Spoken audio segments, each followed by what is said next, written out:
Day 289 of the Ukrainian War Map, also known as the Russo-Ukrainian War. Juzzy here, and today is another update as I take a simplified and down-to-earth approach to some of the most important happenings on the ground in Ukraine. And as always, I'll start off with those Russian military losses. So as of the 9th of December 22, so in the last 24-hour reporting period, there has been an additional 310 Russian military losses. So currently getting pretty high up there, so 93,390. Then we'll take a look at the hardware losses for the day. So probably the most quiet day I've seen in a while, as all armies re-gear for new defensives or offensives. But here we go. So armored combat vehicles, an additional one loss on the Russian side, and artillery one there as well. So we'll jump back to the map now, and we'll start out in Moscow, so the capital of Russia, where even more fires are burning. This time it was a mega shopping mall near the city with over 160,000 square feet, or about 15,000 square meters of burning to the ground occurring there. Now, although this may have absolutely nothing to do with the war, I am still always reminded of all of the corruption that permeates throughout all levels of the Russian government when I see occurrences just like these. And in this instance, corruption is likely hiding beneath the building developer levels, where developers skimp on the design and quality, and above all the fire safety standards, potentially by bribing or paying off the building inspectors, because hey, it's cheaper, faster, all of that to complete a project. And really, Russia is a well-known society that is quite geared towards corruption on all levels, because we've all seen that same type of corruption play out in the Russian military now as well, especially in 2022, where Russian military contractors are paid to provide equipment or maintenance only to pocket the largest portion of that money for their amazingly lavish super yachts instead. So, food for thought. Then we'll move across onto the Ukrainian map itself today, and we'll start out in the Donbass, so in particular Bakhmut. So fighting rages just south of Bakhmut, in and around the settlement of Opitny, so right around there, and Russian forces continue to be unable to break Ukrainian defenses in the area, although Russia appears to be going all in on really taking Bakhmut here, on this town or city. So it really appears they're throwing a substantial portion of their newly available cannon fodder, or rather their conscripts, into this location, with constant shelling from barrel and rocket artillery.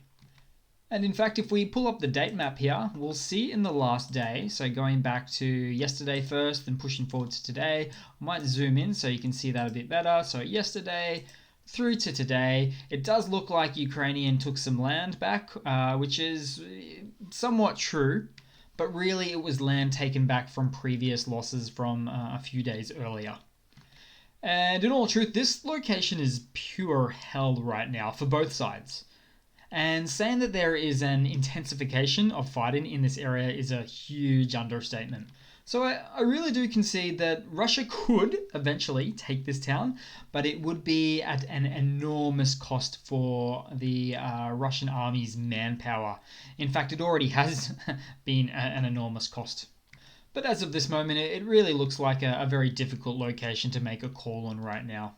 And probably good to say now that this location isn't just the story of Russia's military might, it's just as much the story about the Wagner PMCs needed to prove to the Russian authorities that it has better training than the regular Russian army. For example, the regular Russian army that retreated from Kherson last month.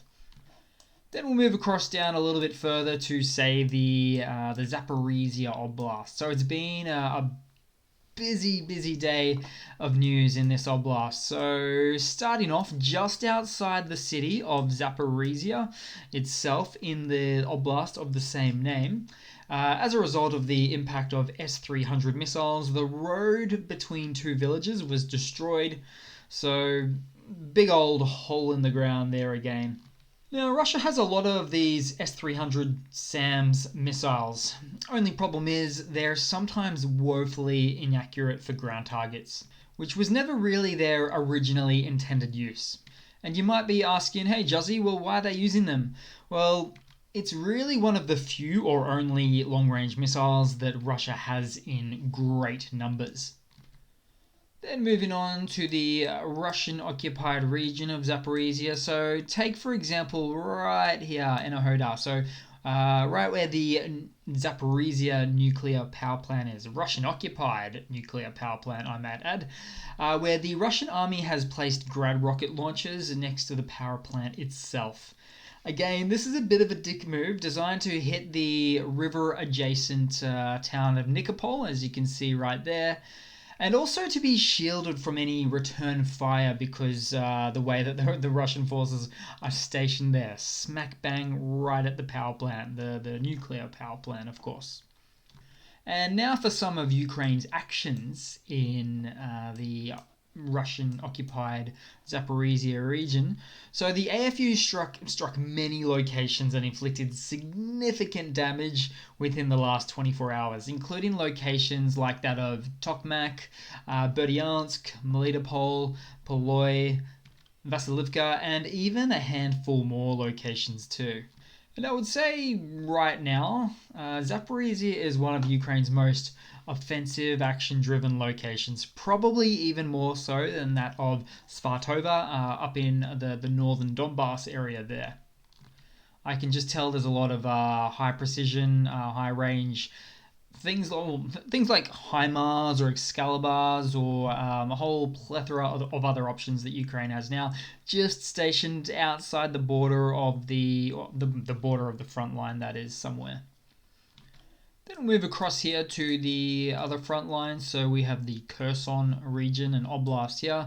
So in the morning, the Russian military shelled a medical facility in Kherson, just above the Dnipro River there, targeting a children's ward and a morgue as well. Now, there were no casualties or anyone injured, but actions like these just exemplify the fact of how criminal Russia's indiscriminate shelling really has become. Oh, and in this region, so in the northern area, so the Ukrainian forces captured or really found left behind a captured Russian Ural truck. That's really more of a mobile ammunitions depot of sorts in this case, containing lots of ammo rounds found in this bad boy right here. And the truck is in working condition too, so, double score.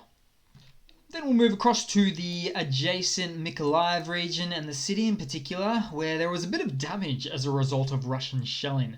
Now, Mykolaiv is still quite the target for Russian forces, but ever since those very same Russian forces have had to pull back from the Kherson North Bank last month, there has been somewhat of a steady decrease or decline in shelling incidents in this location.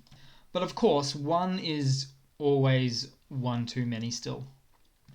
Then we'll move across to some news for the day. So the US has announced a new round of military aid to the tune of $275 million US. This aid will include more artillery shells, more HIMARS missiles, and some extra Humvees as well. Then in some other news, and I like this next bit of news, so the Turkish energy company Car Power Ship will supply Ukraine with electricity through its floating sea LNG power plants, providing an estimated 400 megawatts of power, which will provide power to approximately 1 million homes in Ukraine. That's just a crazy, insane amount. And to top it off, the power supply should start within within this month, in fact, so December time, with the power routing through Romania and Moldova. So I'd like to think this is a pretty creative solution. A Turkish ship that is docked in, say, Romanian or Moldovan ports is simply not a target that Russia would be looking to strike at all. Then we'll move across to a Russian military mobilization blunder, so another one today. So this next Russian news footage clip is showing mobilized older Russian men with combat experience leaving for the front lines of the Donbass, for instance. It says they're part of something called an experienced volunteer battalion, which oddly states it includes men between the ages of 18 and 60. And nope, no, they're not anywhere less than 50 here, as you can see. Also, with it stated that they all have a limited 3-month contract. And nope again, they are not coming back. And even if they somehow survive for 3 months, which is extremely unlikely, they will not be relieved of duty until this war is over. So, yeah, like I say, they're just not coming back. And it truly is events like these that make me believe, at least long term, Russian families will rise up and rally against the Russian government for carelessly using their civilians as cannon fodder. Oh, and it's probably good to mention here quickly as well. This is some really bottom of the barrel manpower scraping or conjuring up, because you really want your troops to be in peak physical condition, like that of a much younger man. A young man that's at least half these guys' age, potentially, in order to withstand the inhumane and inhospitable conditions that those freezing Russian frontline trenches consist of. So to me, this is a mobilization blunder of the highest magnitude if I've ever seen one.